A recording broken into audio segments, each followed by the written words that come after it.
Mesdames et messieurs, bienvenue dans ce nouveau journal en version française. Le Coliseum de Madagascar, le nouveau visage d'Antsounzoumbé, c'est ce qui fait aujourd'hui la une de l'actualité. De bon matin, ils étaient nombreux à prendre la direction d'un Alamaïs pour assister à l'événement du jour.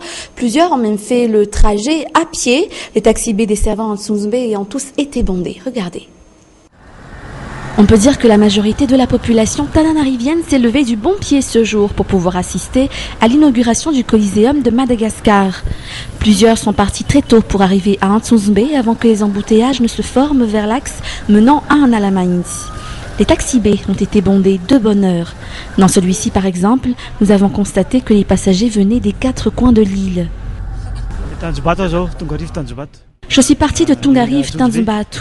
Je voudrais entrer dans le Coliseum en même temps que le président. Pour moi, c'est un événement grandiose, le premier que connaît Antananarive. On est parti à 6h du matin d'Avarachimersetousk pour inaugurer le Coliseum. Nous sommes 5 avec les enfants. On est parti d'un Tungun à 6h du matin. On a commencé à se préparer depuis 4 heures. Bien que les taxis B aient été pleins dès le matin, ils espèrent que les recettes soient encore meilleures dans la journée.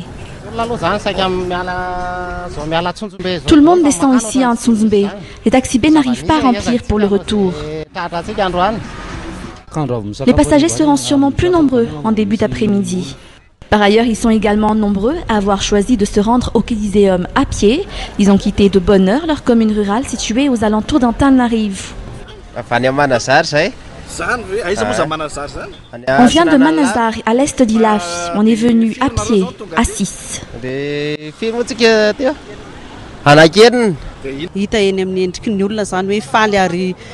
On voit sur le visage des gens qui sont heureux d'être ici, de voir le nouveau Coliseum.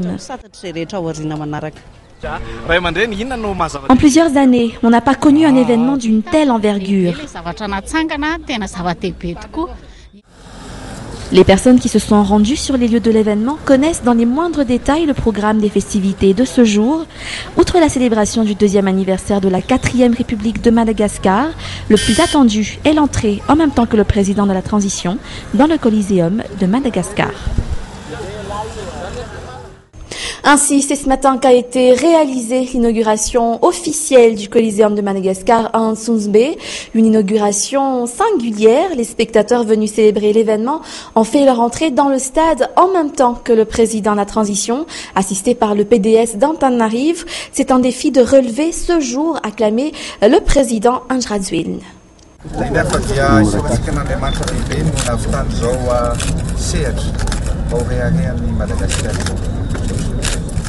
C'est maintenant chose faite. Les artistes ont leur propre stade, le Coliseum de Madagascar, érigé sur l'ancien stade d'Antsounzoumbé. La population tananarivienne était aux côtés des artistes et du président Andradzuil ce matin lors de l'inauguration.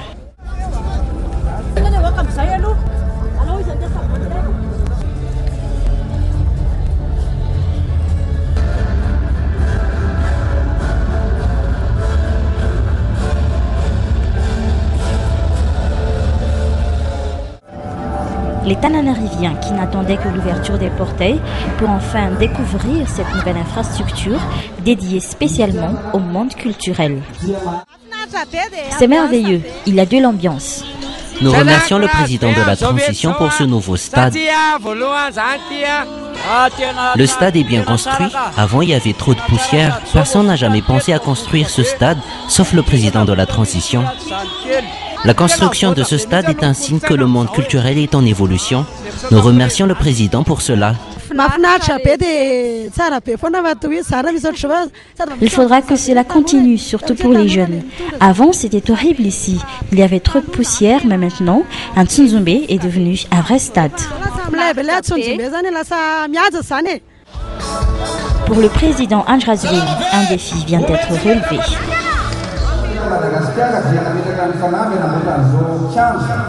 Nous nous sommes fixés comme objectif de construire une telle infrastructure, un stade parmi les plus grands en Afrique, et nous l'avons fait. L'honneur revient au peuple malgache. Cette infrastructure est aussi construite pour nos descendants.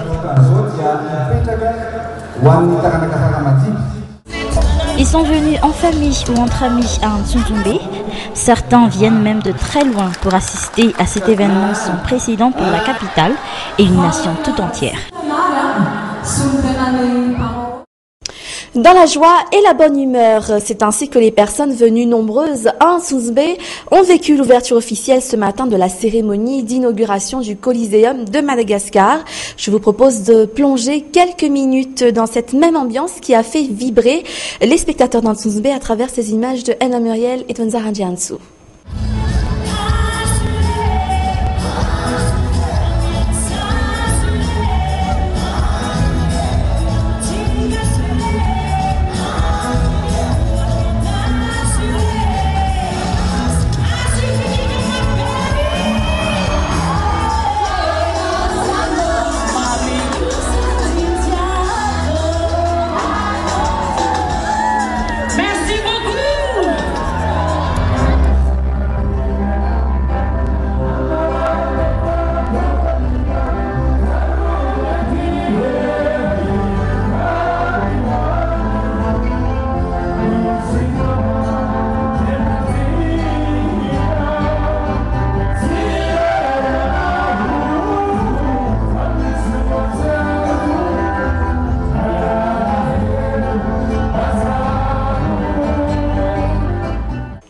Et je vous propose maintenant de revenir sur l'histoire d'Ntsonzombe, son histoire qui est en quelque sorte reliée à l'histoire de Madagascar et à celle du président de la transition, un lieu de stockage de charbon devenu aujourd'hui la première scène culturelle de Madagascar, voire de l'océan Indien.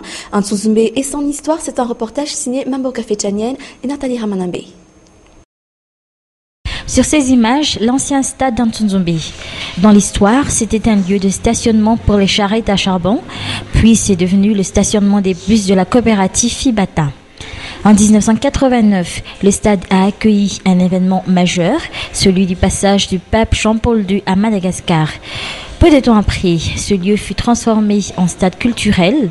Les artistes faisaient leur spectacle dans la poussière et la boue en période de pluie.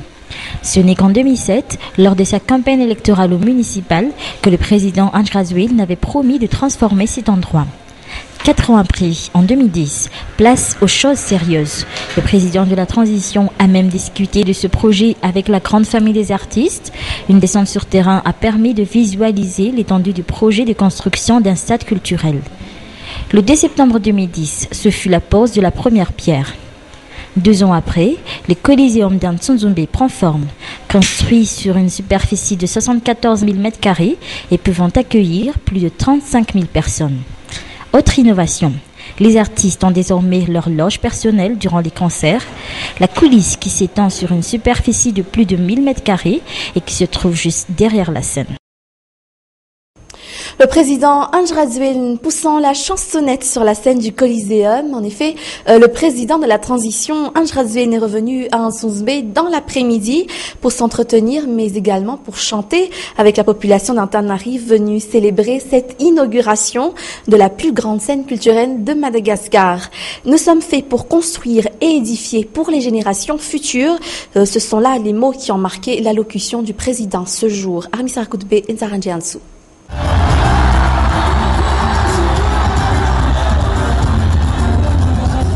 L'émotion, l'allégresse, la bonne humeur, c'est l'image que reflète le Coliseum d'Ntsonzombe inauguré. Nous serons toujours liés par un fort lien d'amitié. C'est ce que le président de la transition, Andry Rajoelina, a véhiculé à travers cette chanson. Ce jour marque également la célébration du 2e anniversaire de la proclamation de la 4e République, une nouvelle république aspirant au développement et au patriotisme, toujours selon le président de la transition. Cette 4e République verra un État développé, un Madagascar reconstruit, amélioré, comme je l'ai annoncé il y a 2 ans. Pour tous ces compagnons qui ont douté, qui n'ont pas cru qu'un développement ou encore une reconstruction rapide de Madagascar était possible, la question ne devrait plus se poser aujourd'hui.